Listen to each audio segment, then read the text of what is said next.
Bolt is directed by Chris Williams and Byron Howard. They are amazing.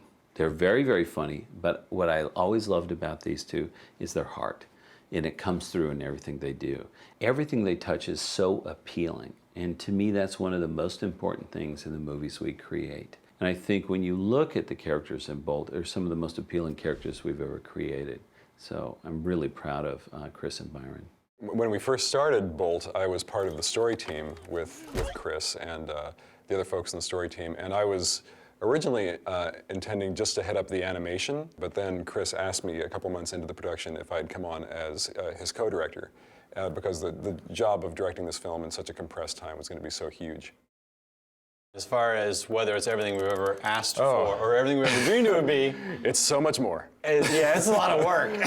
No, of course, it's a very intense and collaborative art form, and it's definitely long hours and a lot of work. But you get all the energy of all these people, all the great artists who are so excited about the project, and you're working with John Lasseter, who's such a fantastic mentor, and so the experience has been certainly a lot of work, but very exhilarating and exciting, and I'm glad we had the opportunity. Oh yeah. Bolt! Bolt! Bolt! Bolt! Bolt! Bolt! We tried hundreds of names for Bolt. I think Bolt was one of the first names that was proposed, and we did kind of get into the room and came up with hundreds and hundreds of names just to see if something fit better, but it always came back to Bolt. I think just because it's simple, it's straightforward, and it helped us with the icon on the side of his side, because it was such a good representation of what was fake and what was real in his world. And ultimately, we use that Bolt to kind of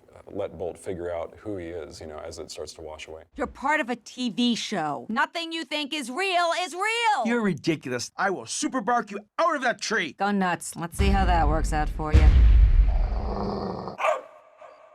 Oh, the super bark. Scary, scary. Chris Williams and Byron Howard are amazing people to work with. They've been with Disney, each of them, for over 15 years, so they have a true big history here. And I think they've done an amazing job of kind of creating and setting the tone for the whole crew in terms of saying we're going to work hard, but we're also going to enjoy what we're doing. And we're going to take moments in time and step back and really appreciate the work that's been done.